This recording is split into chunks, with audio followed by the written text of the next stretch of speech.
I just had a crazy epiphany. We all know that Bethesda is talentless and completely incompetent. It's so bad, in fact, that the current hot opinions are that Bethesda is anything other than that, and then 95% of the internet just laugh at the person saying it. But what if I told you that that's exactly the problem? That Bethesda's just incompetent. That Bethesda is just bad at their jobs. They're not even woke.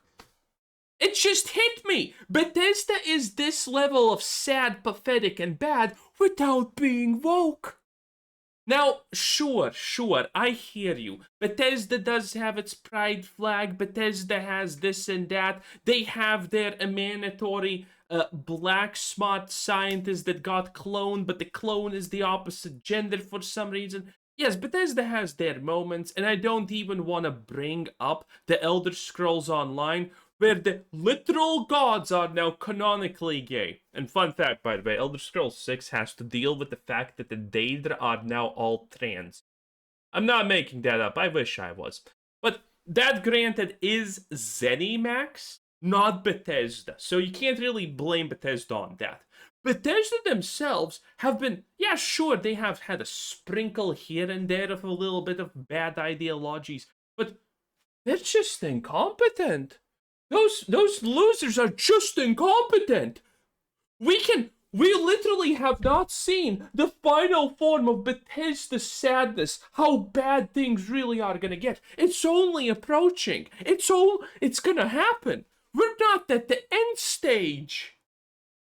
At some point, Bethesda is inevitably gonna go super woke, and then it's gonna be 100 times worse than it already is. Oh God. That is sad. And the best part, by the way, is there are so many studios that are one by one announcing new open world projects. We already, by the way, currently have Tainted Grail: The Fall of Avalon pretty much taking over, Bethesda's role as kind of the thing that is a really good open world game. Again, I recommend that game wholeheartedly. I have spent many tens of almost hundreds of hours there. Really good game, really fun. Very much worth it. Now, granted, it is still indie and it's not that well known because every game needs to kind of beat Skyrim, and that's an extremely tall order. But there are countless new games that are open world role playing Skyrim-esque style of games that are fighting with Bethesda. And one of those things is gonna be Warhorse Studios. Yes, the Warhorse Studios that are trying currently to tell that gay romance that never existed before and is only there because Wavr bent the knee and then cried about bending the way is not woke somehow. But that's a different story, okay? Even they are currently competing with Bethesda to making a new open world game. And chances are, listen, I hate Warhorse Studios. They betray the fans, they betray the people who like them, and they completely lied to our face. But even they are probably going to make a better open world game that's going to have probably a lot of gay romance in it and a lot of powerful women and stuff. But even they are going to probably be making a better Elder Scrolls 6 than Elder Scrolls 6. People are already, by the way, technically calling Crimson Desert Elder Scrolls 6 because it kind of is that, but it's a little bit, in my opinion, too close to Dark Souls combat to be considered Elder Scrolls 6. But still, for a lot of people, Elder Scrolls 6 was Crimson Desert. That is insane. And yes, Crimson Desert doesn't have a story, but so didn't Skyrim. I probably have close to 40, 50 hours in Skyrim, and I have never once even gotten halfway into the story. Because it's bad. Well, it's not criminally bad, but it's just not worth it. When I interviewed Warhorse's communication director, Sir Toby, last year, he revealed the studio was split over its future. Half the team wanted to continue the Kingdom Come Deliverance franchise, while the other half wanted to try something completely new. Bro, what is this stock video garbage? She's pretending to work again. This is like that picture of women can do it. And it's the modern version of a programmer engineer woman sodding, using a solder or whatever that thing is called, and she's using it like a pen, which means she would burn her fingers. And that was the ad to get women into tech. This is the same shit right there. She's playing Minecraft. New. At the time, it genuinely could have gone either way. The vote was dead even, but 1 year later, it seems that no tiebreaker ever came.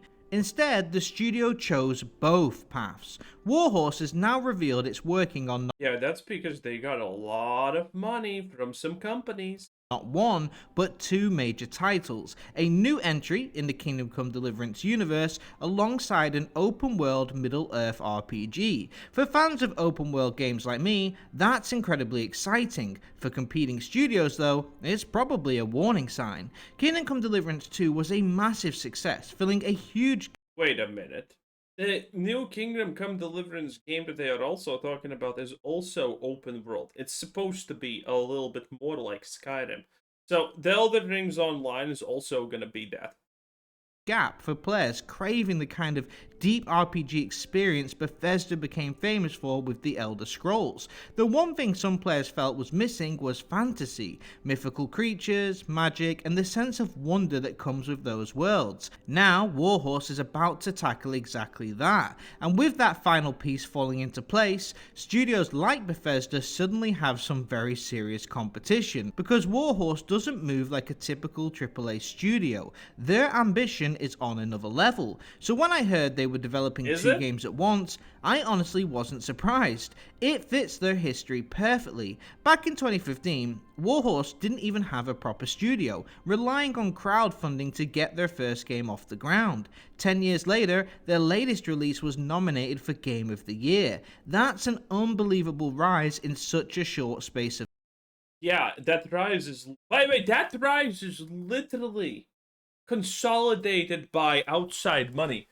Embracer Group, is that are those the good guys that are backing up Kingdom Come Deliverance? Because yeah, they are, and they are pushing stuff.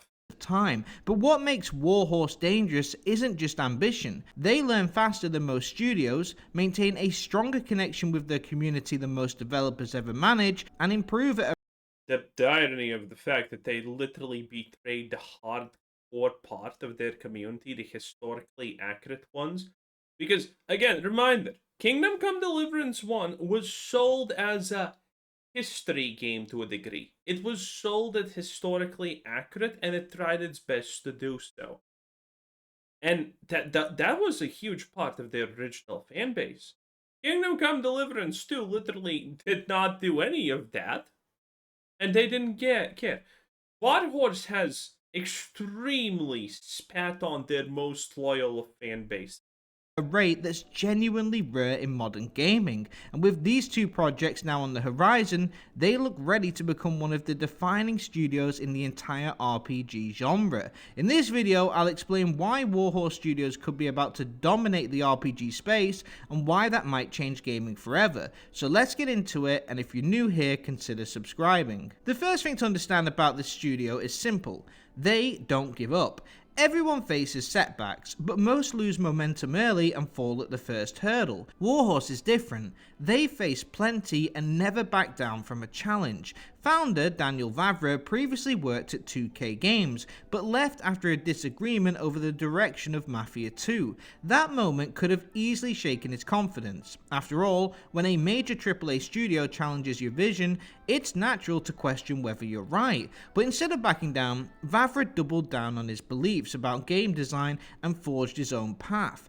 In 2011, Vavra co-founded Warhorse Studios and wrote Kingdom Come Deliverance. He wanted to create a realistic, story-driven RPG set in medieval Europe, a stark contrast to the fantasy-heavy RPGs dominating the market at that time. Despite its unique concept, he struggled to secure traditional funding. Publishers were skeptical about its marketability, pointing to its lack of magic and mythical creatures. Many saw it as too realistic, too slow, and too niche, especially in an era where fast-paced online games like Call of Duty dominated and drove massive profits. Many publishers offered support, but only if the studio revised its entire vision into something more streamlined, accessible, and casual friendly.